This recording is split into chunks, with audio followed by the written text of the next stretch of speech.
Since the night he was killed, nothing has felt light.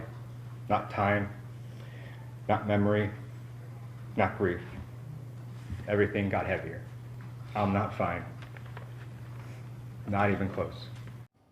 An emotional day in court as the man who struck and killed Hartford Police Detective Bobby Garten in the line of duty is sentenced to prison. Good evening. Before that sentencing, friends and family addressed Richard Barrington. Will have their reaction to the sentencing in just a moment. First, how long he'll spend behind bars. Barrington pled guilty in April to first-degree manslaughter and first-degree assault. He pled not guilty to reckless endangerment. The state's attorney asked for the maximum of 40 years. Barrington was sentenced to 30 years in prison, suspended after 16 years. News 8's Bob Wilson has more on reaction to this sentencing. Bob. A very difficult day in court, emotional, families testifying through the sobs, through the tears, both the Barrington family and the Garten family. The Garten family standing up and telling the judge straight up, we want the maximum amount, more than 40 plus years they could get. And Barrington family asking for mercy on their son.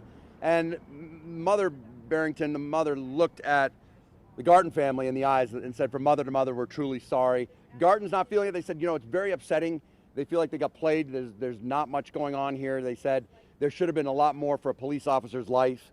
This all started back almost 2 years ago in September 2023. That's when 18-year-old Richard Barrington pled guilty to running into a police officer at a traffic stop. They pulled him over. He took off. He admitted he'd been smoking pot, and he accelerated through two lights, and that's when he hit Detective Bobby Garten and Officer Kearney. In the end, the judge said 30 years, all but 16 suspended. He based that on Barrington's age, his intent. He did not mean to kill the police officer, and he doesn't have a criminal record. The Gartens would disagree. They say he has a juvenile record that's sealed. And in the end, they said the judge has spoken. I must face the painful truth that my son will never come home, will never share another laugh, or give me a Bobby hug. So it's your job, Your Honor. How do you measure a loss like this? You don't. You feel it. In the silence, in the empty chair, in the ways my boys still ask, when is Uncle Bobby coming back? I pray every night that I can undo the mistake, but I can't. All I can do in this moment is express how I feel. I never thought this would be my life today. I always thought I'd be on to a better chapter in my life today.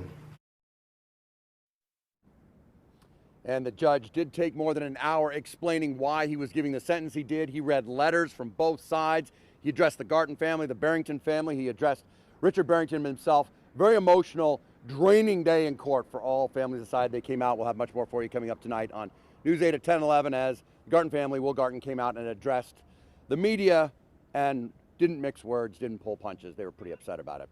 I'm Bob Wilson reporting live in Hartford, News 8.